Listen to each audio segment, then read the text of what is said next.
Hi, Edwin. Hello. How you doing? Good. Yeah, good. Can you hear me? Yeah,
Yes.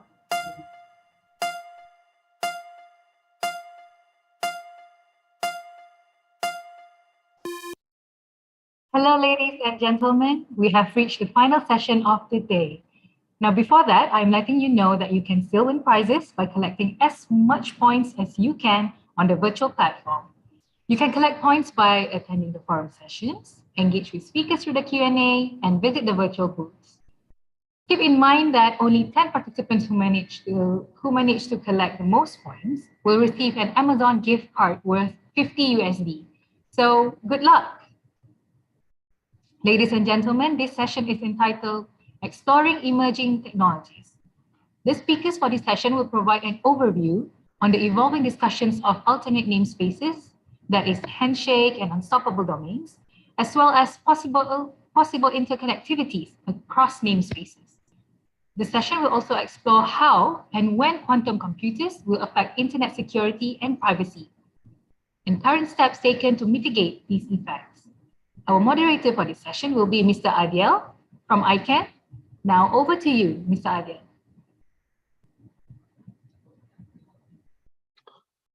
Thank you very much, Isian. And thank you everyone for joining today's session. I hope you can hear me very well and see me. The connection here today is a little bit floppy because of a sudden snow in Paris where I am. So let me know if my connection or you cannot hear me very well. So welcome to this this day where the goal is to explore some of the evolution in the naming area and DNS technology. Of course, we won't be able to explore everything, but we will try to look at some of those that we at e.g.hand are, paying attention to, and talk with some of the people that are involved in this. Today, I will have with me Edmond Chung from .asia registry. Edmond, thank you for joining me today. And Alain Durand, who is a researcher, part of the research team at e.g.hand, part of the office of the CTO, Alain. Thank you for joining us today. The topic that we are going to explore is related to namespace evolution. We'll talk a bit about quantum computing. We were supposed to have someone within our team that is expert in the topic, but unfortunately he's not going to be able to join. So I will talk on the topic briefly. Overall, as you know, e.g.hand mission and role is around coordinating the DNS for its secure, stable, and resilient operation globally. The DNS is based on the namespace that is itself coordinated between ICANN and the IETF, and that the DNS work around that namespace. The DNS over time has evolved in many areas to adapt to the evolution of the internet, to the evolution of the way the infrastructure work, and so on. But one of the goals that has been always there is to keep the DNS coherently, operate coherently, building or maintaining a unique and single internet. So using a single namespace. What we are going to explore today is how some of the new namespace that are emerging may or may not have impact on the DNS and cannot work with the DNS. We will also hear a little bit from the industry, what they are seeing, how they are looking at those evolution, and in fact answer at the end a question about the viability, the reality check around those new namespace that are being suggested. On quantum computing, what we are interested in mostly here is its impact on the DNS, particularly the DNSSEC. That's where cryptography is used, and how quantum computing may weaken some aspect of DNSSEC and what can be done and should be done. That topic has been the subject of a paper wrote by Paul Hoffman from the office of the CTO, so it's Octo 31. If you're interested in this subject, you can read it. It's a very well written, simple to understand, but I will touch on some of the topic on that. If you have questions, please put them in the Q&A pod. I will be very happy to relay them to the speaker. We will start with giving the floor to each of the speaker up to 10 minutes to tell us a little bit about themselves and also about the topic and their view from their perspective on the topics. And then we will do some Q&A and take questions from the audience. So we'll start with Alain. Alain, I will give you the floor, and up to you. Thank you, Adjel. And let me thank the conference organizer for inviting me today. I hope that you can all hear me okay, because I live in the French Alps, and we have a snowstorm today. This is something that happens often in end of March or April. It can even happen in July, I've been told. So this has some impact on the network that I'm using, so hopefully it will be fine. I want to talk a little bit about what I've been doing in the office of the CTO, and I would like to also talk about some of the research that we have been doing on namespace. I apologize for not being able to turn on the video. The really low bandwidth that I have today will not allow me to send a video stream. So I rather like you to tentatively hear me rather than seeing a fuzzy picture of my face and not hear me at all. So apologies for that. So I work in the office of the CTO, as Adil mentioned, and most of our activities is about writing papers on technology that directly impact the DNS at large. So I've written a number of documents on the topic as varying as the digital object architecture, as the new IP proposal, and some usage of the DNS public resolvers. And I'm working now on a paper that is really timely for this conference, which is looking at alternative naming systems. So that's what I would like to discuss a little bit today. I'll give you essentially a preview of the document that we're going to publish in the near future. So alternative name systems, and I use name systems here because it's not just registration, it's also the resolution of the names and all of that. This is not something new. This is something that has been existing for quite a while.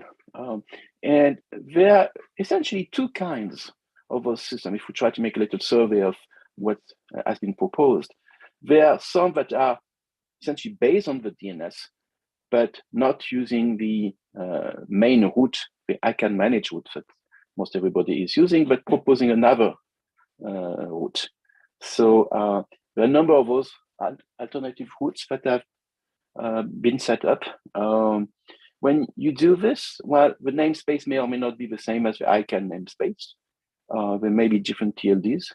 The rules to create new TLDs or create domains in those don't have to follow ICANN rules, and they just have their own private rules. And those systems may or may not use DNSSEC, and if they do, they may or may not use the same key as DNS. So it's essentially a parallel universe using the exact same technology. Those alternative routes have not been widely utilized. And as such, they all the potential for name collisions that were discussed, well, we don't really realize into actual threats because very, very few people have been using those systems.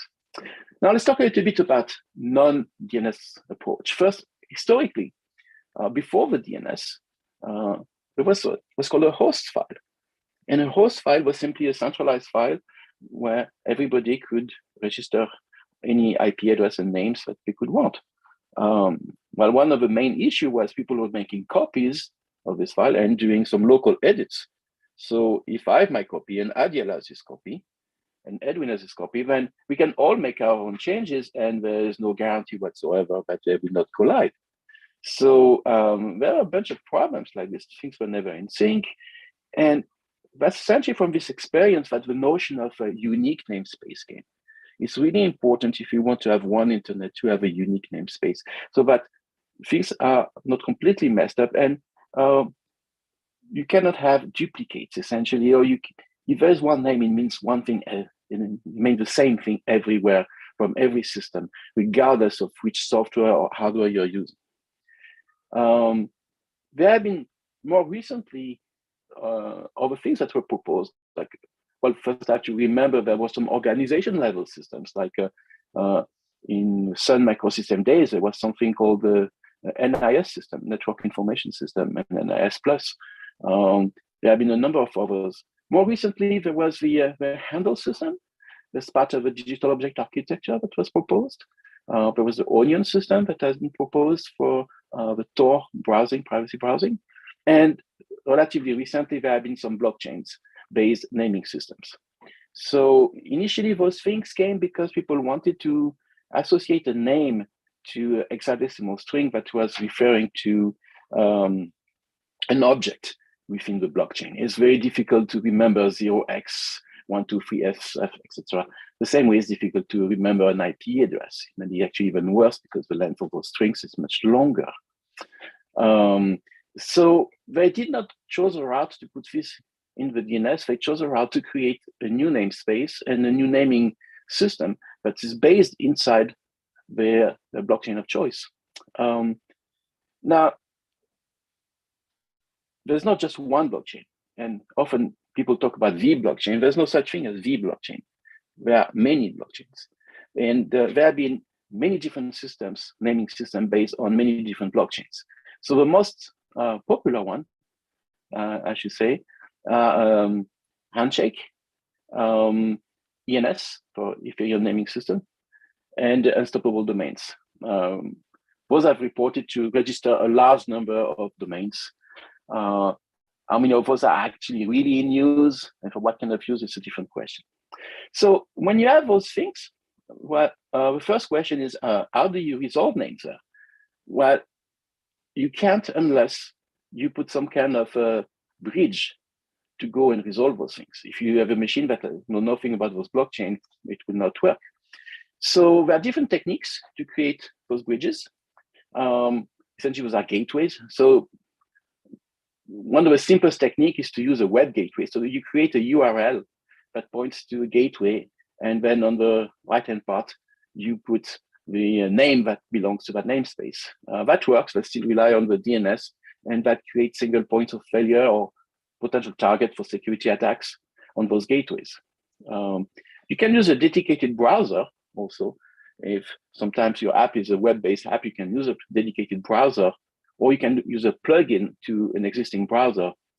Or you can use also some kind of local resolver that is going to do this bridging, or use a resolver that belongs to, well, a recursive resolver that can belong to a service provider or to a network enterprise.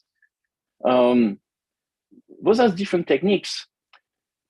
It gets complicated when you have multiple of those namespaces, because which one do you use? So let's say that I have a name that is registered in one of those namespaces, but not in the others. When I tell user to reach me, I give them my name, but I also need to tell them which namespace I'm using. Because what's really happening here is you will have names that are registered sometimes in multiple namespaces for different owners. So you really end up having those name collisions because there is very little, if any, coordination between any of those namespaces.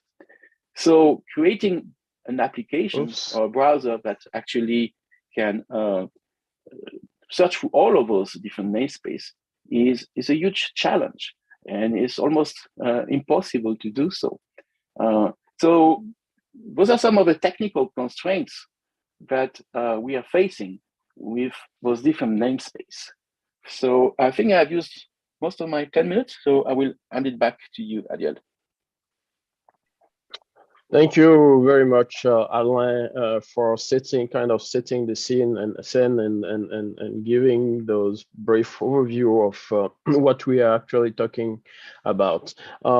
So Edmund, I will give you the floor to also, to tell us briefly what you are seeing from the industry point of view. Those new way of using name online, those new naming system, are they impacting the registry industry in a way? What are you seeing? Thank you, Ariel, and thank you for having me. Always interested to talk about these emerging technologies. If you ask if there is any impact, if I say zero, then we won't be talking about it here, right? So, but just 2 years ago, we talked about things like DOH, DNS over HTTP, we talk about Internet of Things, we talk about 5G, and I guess, thank you, Alan, for really technical background. I guess I will give a little bit more of an overview of how I see it, straddling across technical, social, and policy aspects. You touched on one of the topics about quantum computing. I have to say that I am not an expert at that at all, so I won't talk too much about it, except to say that probably when quantum computing comes, there will be quantum, like post-quantum cryptography, and that will be implemented. And I think that's the extent that I know about. Now back to alternate namespaces. I think one of the things adding to what Elaine mentioned is that this is sort of not something new. And we have time and again have these challenges from alternate namespace from different eras. And I look at it as, alternate namespace that are completely different technology, similar technology, and exactly the same technology. Things like back in the early 2000s, there were like what is called AOL keywords or real names, which are names that browsers can sometimes use to get to certain resources on the internet. And those are completely kind of different technology. And then there are some similar technology ones that actually the internet continues to use, like enum, phone numbers that are converted into a kind of domain name that is used. The IP address, the reverse DNS lookup for IP addresses is also utilizing the DNS to a certain extent. And then there are those who are using the same technology as what Elaine mentioned for very similar usage. And those are what we usually call alternate routes. And they happened in the 90s, in Europe, especially in the 2000s with new.net. And also when multilingual domain names, internationalized domain names, IDNs, were introduced, there were IDN alternate routes as well. So in some ways, when you look back at the DNS, this has always come about. And also, if you look at the DNS protocol and the technology itself, the ability to set up these alternate namespaces is actually kind of a feature and not something like a bug or something that's overlooked by the design. So it is, able to put in. But that being said, I think there are a number of issues that we need to think through. In terms of my view to it, I think when something is a dedicated single purpose namespace, I think the collision and the concern is much less. Something like a in the RFID space, EPC Global, the what is called the object naming system that is used for our RFIDs, actually is completely separate from the DNS, but it utilizes DNS technology, and I think those are completely contained and nothing to worry about. We at .Asia actually implemented a mobile number registration system for Timor-Leste, and with some number portability capability, and which utilizes the DNS in a way that is completely separate from the DNS. Again, I think those implementations are not concerned at all. But once you get into a situation where there are claims that certain namespaces are not what they really are, and there are deceptive kind of market presentation or communication, that's when we get into a problem. That's when we have a situation where trust is being eroded, and that's really the cause for concern. So rolling back a little bit, Alan mentioned about the DNS, the host name before the DNS. Also, you look at emails before the DNS, you have email within particular systems. And then email kind of evolved into username at domain name. So when you think about connecting alternate namespace or connecting these type of username spaces, this is probably the better way to think about it. Something at the blockchain or something at a particular system or kind of environment. I think that's probably a more fruitful way to think about some of these blockchain domains, if you will, or blockchain identities that are coming about. It's actually at Ethereum or at some other particular domain, and in the sense that Alan mentioned, it's at that particular gateway. Through that gateway, you can access that particular identity, which is very similar actually to the email setup that we now see with username at domain name, and that I think is the probably a more fruitful way to think about it.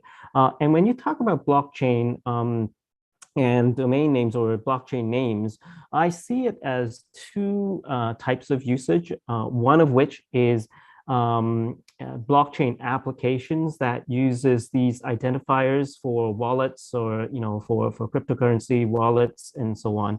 The other is a blockchain that utilizes a distributed ledger for administering domain allocations, creating domain names. So there are two parts of when we talk about blockchain domains. And I think they often come together, but the issue, I think, only when it becomes an issue only when trust is being eroded and there are claims that are potentially deceptive. So and therein lies, I think, where I want to focus a little bit more on, which is ICANN's role and why a trusted namespace is important. I think. because a trusted namespace is not just about simply the uniqueness of name, which sometimes a distributed ledger claims to be able to have, but also, as Elaine mentioned, DNSSEC, the anchor, the trust anchor for DNSSEC, or those kind of implementations, including Dane, or even when we talk about email, the DKIM verification and those kind of things really require a trusted authorized route.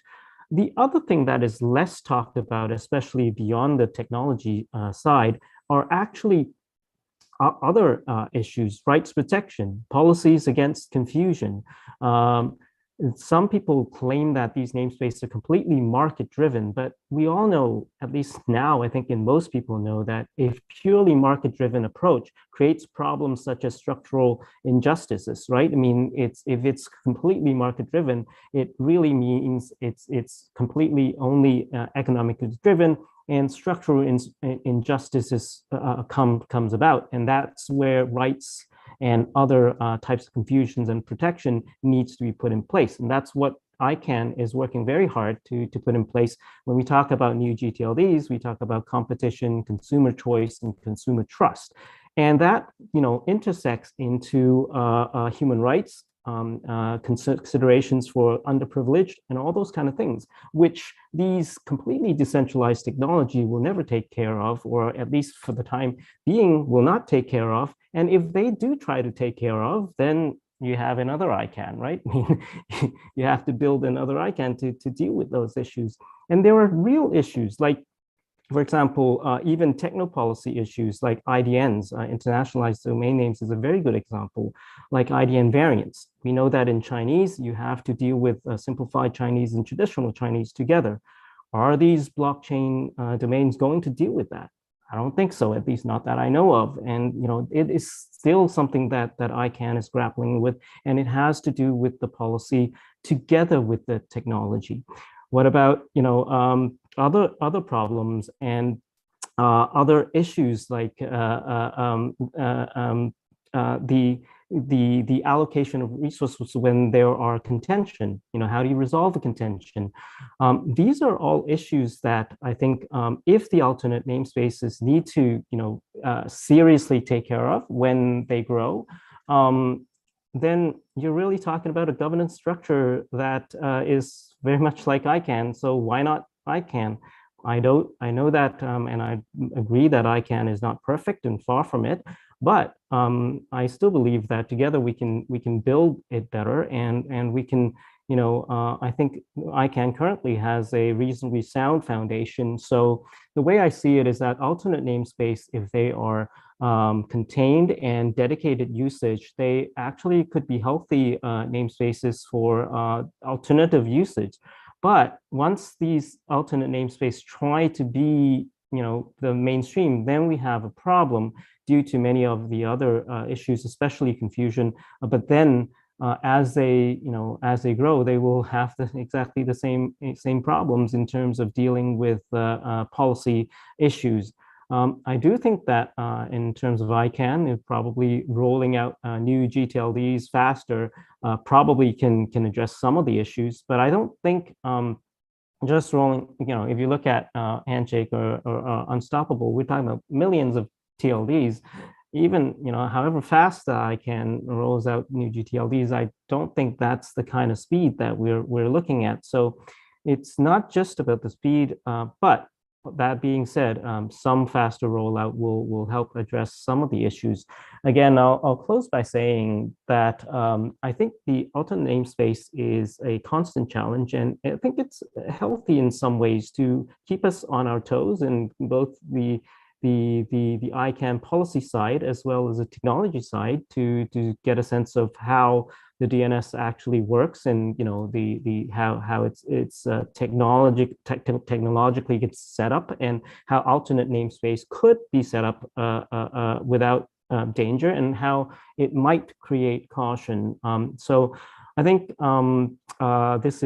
this has been a constant challenge. I think it will come.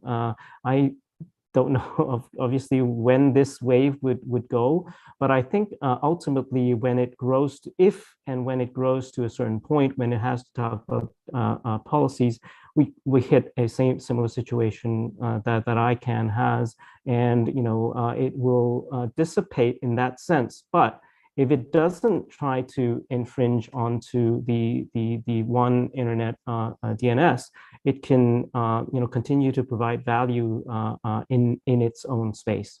So those are my thoughts.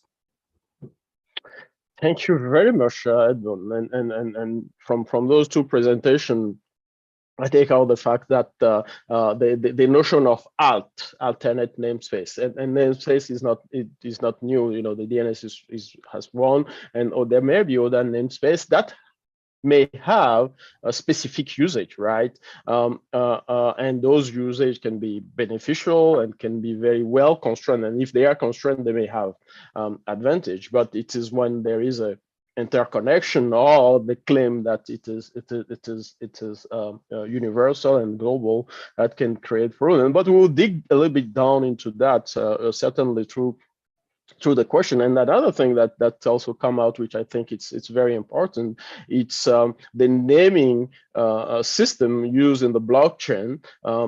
So that is the naming system using the blockchain, and applying the blockchain technology in the process of how we manage the DNS is two separate things, right? And we are more talking about the naming in the blockchain, and that is a very interesting distinction also to do when having this discussion.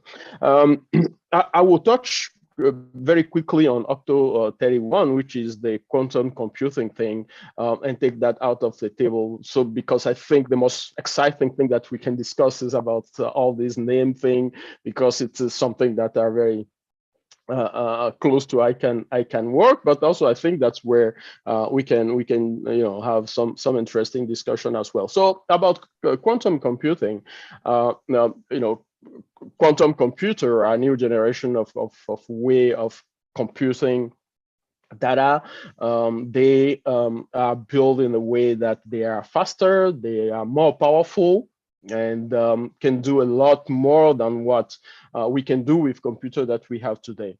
The concern that the community from the DNS some are having is how those super powerful computer may impact cryptography, because cryptography, as you know, is used to protect information, to add privacy, but also authentication into a lot of things that we do online today, and specifically with the DNS, right? We use RSA and Feldman like protocol to sign zone.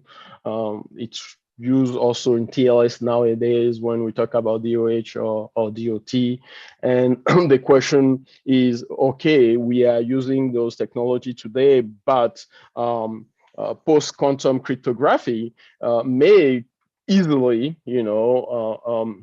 put in danger private key use in those cryptographic systems. So the idea of Octo 31 is to actually look at the situation in reality and see if there is any need to rush into deploying something right now or around the DNS to prevent the emergence of quantum computing. Is a crypto relevant quantum computer ready enough to pose a threat to the DNS? So what we found is that it is real. Crypto relevant quantum computing is real. They may be able to breach those key very quickly, but there is still some issue around them, because they are still very expensive to build today. The costs of building those type of computer today overweight the value of using them only to decrypt some of the usage that we do of those key in the DNS. So for DNSSEC particularly, there is no reason to rush, particularly because we are not seeing or foreseeing that quantum computing in the coming, maybe 20, 30, and 50 years, that will be able to be used globally to breach signing key at the DNS level. And if we're getting close to that, we're sure that the DNS community will look at those post-quantum cryptographic protocol and anticipate the implementation. We have time to do that. Where there are some concern or some more active work is on the TLS side. Why? Because some of the private key used for the TLS may be useful for more than 20, 30, 40 years. So if quantum computing are going to have a threat to them, we may already be at the time where we need to start thinking of implementing cryptographic measure or post-quantum cryptographic that can be used there. And the TLS community is active looking at standard that can be used. So there are two ways of preparing for quantum computing. One is to continue using RSA-based or differential-based cryptography, but increasing the size of the key used, right? That will make it more harder to breach. But in today computing, that will make it also more harder for computer to process those things. So it poses some performance problem right now, right? But it won't actually solve the problem when quantum computer come, because even though you increase the size of the key of the current protocol, when post-quantum cryptography will come, it will break it anyway. So the real solution is to actually wait and go to the post-quantum computing right now. But that is one of the possibility, but it's not I would say sustainable in the long run. So in conclusion, yes, quantum computing can be a threat for cryptographic security. We are still a little bit far from when they will reach a level of maturity to have a post-quantum cryptographic available at a cost that will match the need of threatening the DNSSEC today for the authentication, but may have a problem for TLS. And I'm sure that the TLS community will come up very soon with cryptographic standard that can be implemented right now to protect key that have more longer life than what we use for DNSSEC authentication. And I think the DNS community should be paying attention to what the TLS community is doing when it comes to DOH or DOT, where TLS is used for the DNS as well. So that globally what we can say about it right now. It is not an emerging technology per se, because it is something that is still far coming. It's not something that we are into implementing right now, so to identify it as an emerging technology per se, but it is a potential evolution of how we deal with cryptography in the near future. So I will stop there and come back to our main topic, which is the alternate namespace, their interconnection, and so on. So you concluded, Edmond, by saying, if those alt names stay constrained in specific usage, that's fine. But when the interconnection start coming or claiming that they have a more global reach, that's where the problem is. Alain, I will go to you with a question about that. Where do you see potential problem in that globality of the alt name that those particular, let's call them, the buzz is today about blockchain-based domain name. Where do we see technically the risk into the interoperability of those two namespaces. Thank you, Adriel. Recently, I attended a meeting where somebody was talking about those different alternative namespaces and was saying, this is really wonderful. I'm going to get my name as a TLD in one of those. And he said, if I cannot get it in Handshake, well, I will look at ENS. And if I cannot get it in ENS, I will get it in Unstoppable Domain. And if I cannot get it there, maybe I will just create another one and I will my own name. Great. I can have my own name. I was very, very happy about it. This is great. But now you have to tell people who want to reach you how to reach you. It's not simply that they can reach me at Alain Durand. Okay. I have to explain where. Because if Alain Durand was already taken at Handshake and maybe at ENS, but not at Unstoppable Domain, if I simply say Alain Durand, people may try Handshake first and go to a different Alain Durand, not me. And that creates a stability problem. And if there's too much of that, this creates a security problem. That's really the concern here. Now, if you look on the other hand, how this is going to work. So let's say that you're building a piece of software that needs to search those names. And you say, oh, that's okay, I'm going to search all of those different blockchains. But in which order? Do I start first in Handshake? And if I cannot find it, I go somewhere else? Or do I start with Unstoppable Domain? Or do I search them all? And then if I find three of them, three Alain Durand, which one do I take? So it means that at the end, the user, the person that's on the other side trying to reach you, or a user could be a person, or it could be virtually a piece of software, of course. That user needs to specify which domain name is actually intended to do the search from. And that becomes really, really complicated.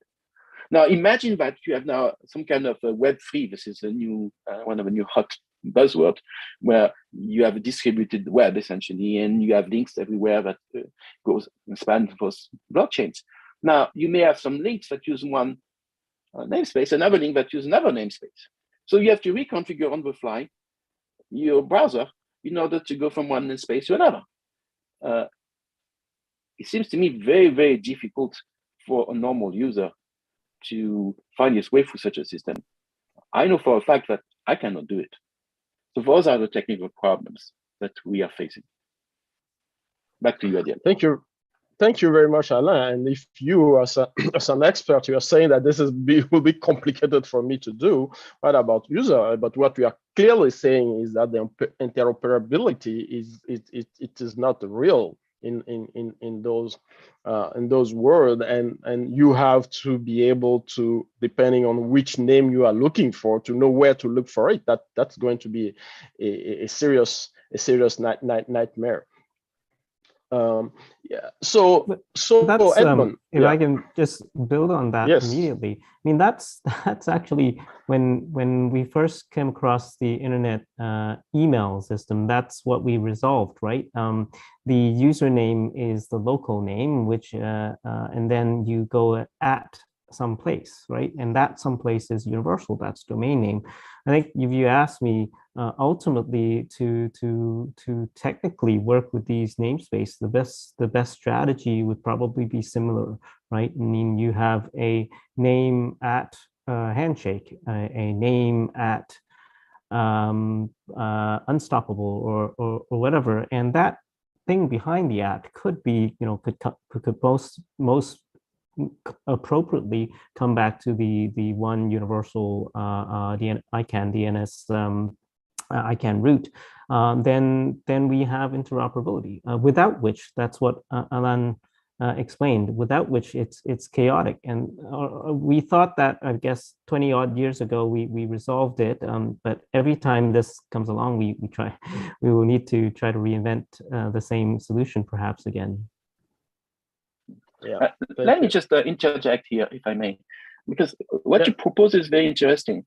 But answer my question, what will be the difference between this and simply having three top-level domains, one for Handshake, one for ENS, and one for unstoppable domain, or even a fourth one, a 10th one, or 100 ones, as we have a lot of GTLD already existing.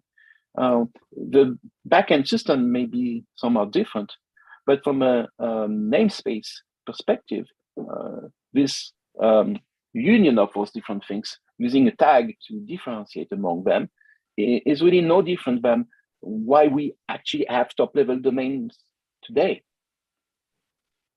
And I totally agree, Alan. I think we're speaking from the same, like singing from the same choir in some ways.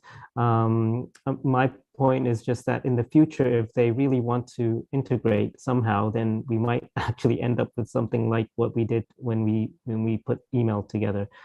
So not to I think that's what you mentioned is exactly right. I mean, also it could be subdomains, which would work equally fine as well. Yeah. So what I'm hearing from this discussion is that one, there is and there will be a need at some point for some certain level of coordination, kind of, because to reach what you are saying, Edmond, there is a need to coordinate about all those different things and say like do it this way, and the way to add interoperability is to develop this quote unquote protocol that will differentiate the different namespace and you can address them uniformly. That is the address part. But then on the other hand, what we can also do, which may be simple, is to use something that is already widely deployed, which is the DNS, and see how within the DNS we can create within the same and keep the uniquely global namespace, create those particular usage of name transition, that is used. Because of course, for blockchain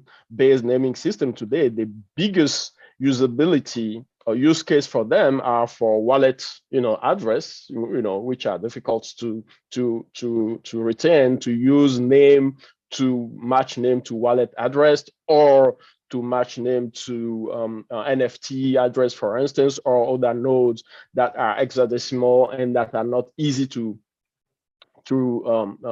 retain, and match them to a name based on domain name and use another namespace. So at the end of the day, I'm thinking that those alternate namespace cannot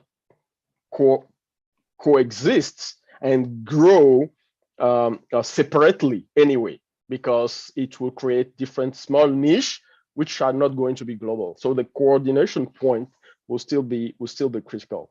Do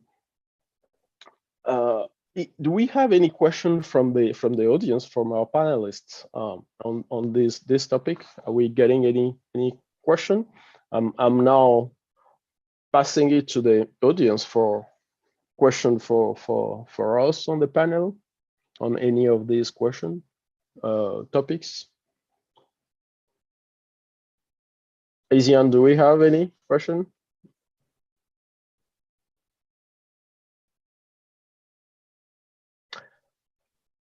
Sound like no.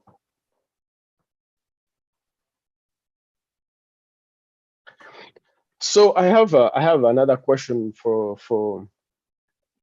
both of you, Alain and Edmond. We can see that from the different alternate namespace that exist, the approach is a little bit different from one to another, whereby ENS and unstoppable domain are using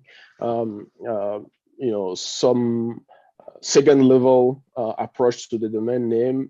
Handshake has a more root kind of blockchain based route where first come first serve will take GTLD. So it creates a different level of possibility of collusion. In fact, at the different level. Is that adding more complexity in what we are talking about, Alain? Is it something that is actually create different level of concern for you in terms of collision possibility or even resolution flexibility? Yes, yeah, it's a little unclear at this point because what is unclear is the process by which those different blockchain naming systems either reserving names or putting names in their top level domain or one level below. Those different systems have different approaches, and it's unclear how they actually come to the decision that they come to. But at the end of the day, because people are not going to necessarily tag those suffixes, regardless of which blockchain they are using, the potential for name collision is essentially the same. Yes, for example, reserving some of the popular names may reduce some collision probability, but there will be collisions on other names. And with to say that this is the definite list of names to avoid collision, I mean, this is something that is a little bit confusing to me. But I would like briefly to go back to your previous point, Adiel, about the DNS.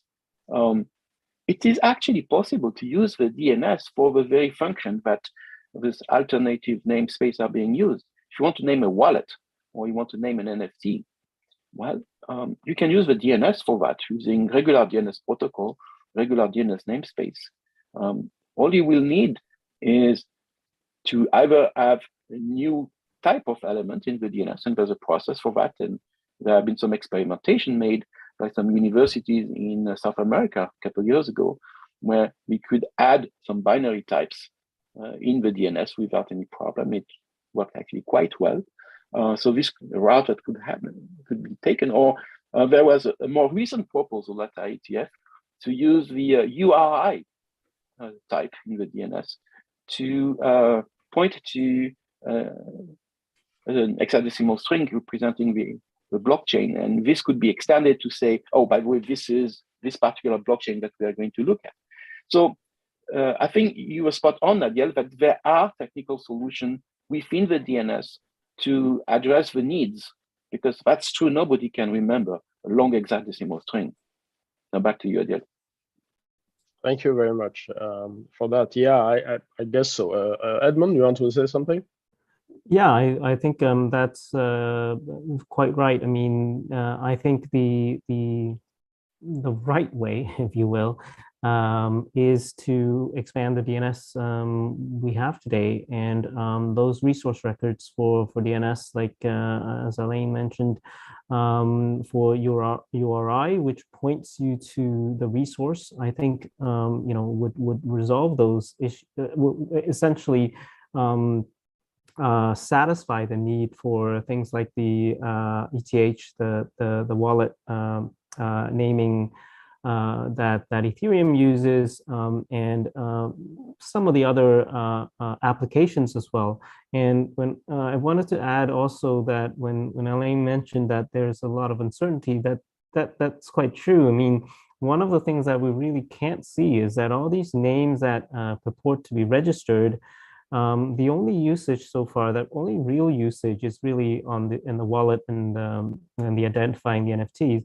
All these so-called names were registered, don't really have systems behind it, don't really have resource or websites or systems. So I find it a little bit not confusing. In fact, it's a little bit what's the right word? I don't want to use the word artificial. No, it's almost bordering deceptive, but I was trying to find a less a more diplomatic way to say it. Yeah, so it's almost deceptive. Sorry, I couldn't find the right word, but and that's the problem, I think, and that's where we got to say, hey, wait a minute, that's not really what's happening here. There are lots of names that are that are picked up and might be used, and that's why I think it's really more like usernames, right? I mean, when Gmail came about, there were lots of people who registered all the Gmail names, just like Twitter or whatever.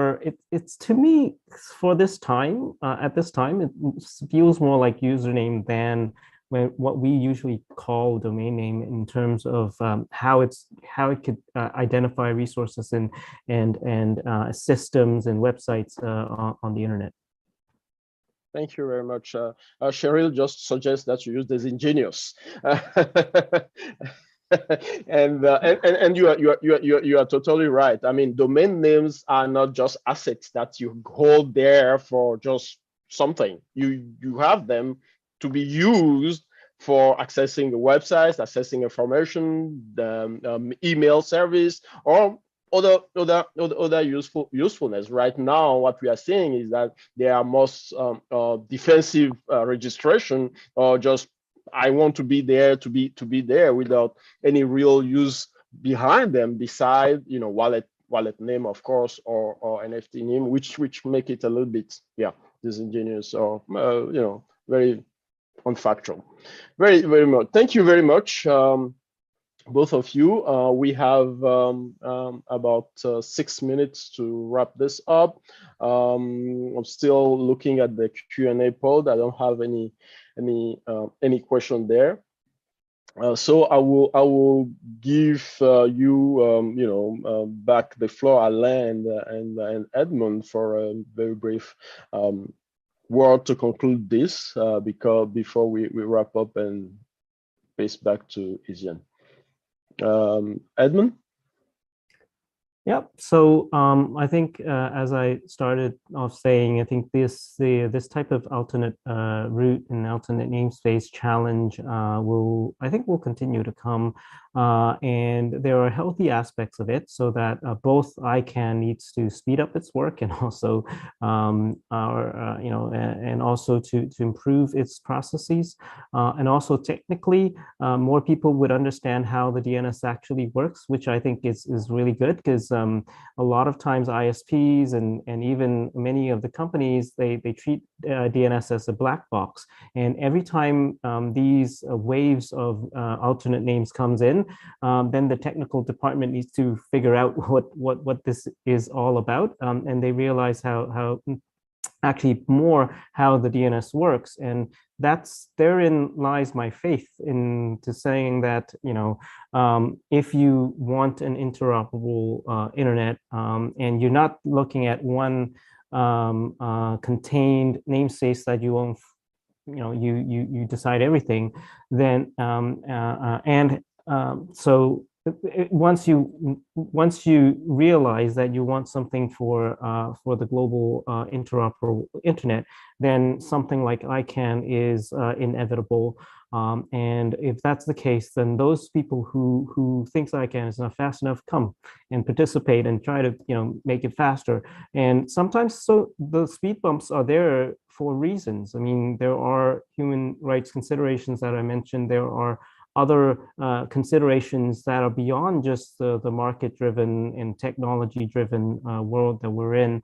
And those are the difficult parts. And those are the parts that we need more people to participate to resolve as well. So I guess I'll leave it at that, in saying that, for those of you who just want to play with new technologies, those are cool technologies for contained environments. For those of you who want a universal system, come participate in ICANN and make ICANN better. Wonderful. Thank you very much, Edmund. Alain? Well, thank you, Edmund. You said a lot of great things here. I want to follow up saying that the DNS is a protocol. Right? There's nothing really sacred about it. So evolving the DNS, or maybe at some point moving to something different, is never off the table. So new proposals that come and propose some new things are always welcome. Now the challenges are multiple when you do that. This is not just about proposing a technology. This is also proposing how this is going to be used. And there are two aspects to this. The first one is, how do you deploy this at the scale of the internet without endangering the security and stability of what already exists? That's a really important challenge. And the second one, of course, as Edmund mentioned, is how is this going to be governed? And So those are really the three aspects. And many times when we see new alternative names systems, people focus only on the first part, which is how it is going to work internally, not on how this is going to be deployable and how this is going to be governed. So thank you very much, Adiel, for giving me the opportunity to participate to this panel. Thank you very much. I will conclude by saying deployability, interoperability, governance. Those three has to work together for any namespace to claim to actually solve, universal and global problem. Thank you very much, both of you, Edmond and Alain, for your very valuable contribution to this panel. And thank you very much for all the participants. This is great, and we will continue watching this space going forward. Thank you very much, and back to you, e.g.hand. Thank you very much to our wonderful speakers, Alain and Edmund. Thank you to Adiel as well for being the moderator for this session. They have provided interesting knowledge on exploring emerging technologies. For the last time, I would appreciate it if you could kindly answer the survey that will pop up in front of your screen right about now.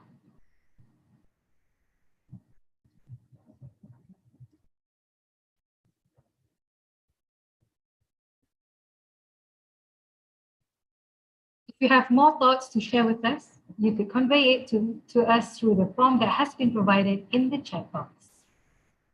On top of that, I really hope that you don't forget of the fact that today is the last chance for you to win the Amazon gift card.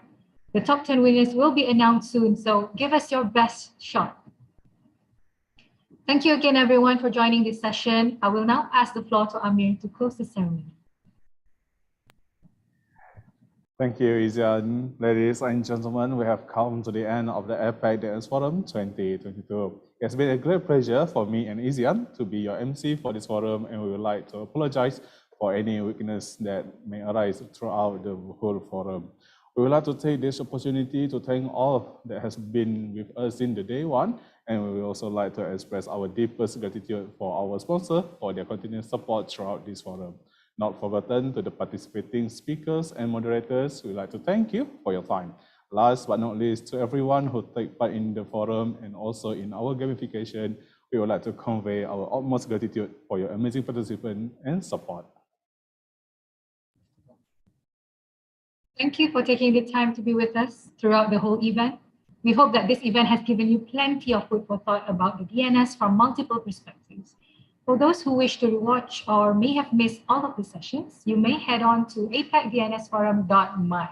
Thank you and take care, everyone.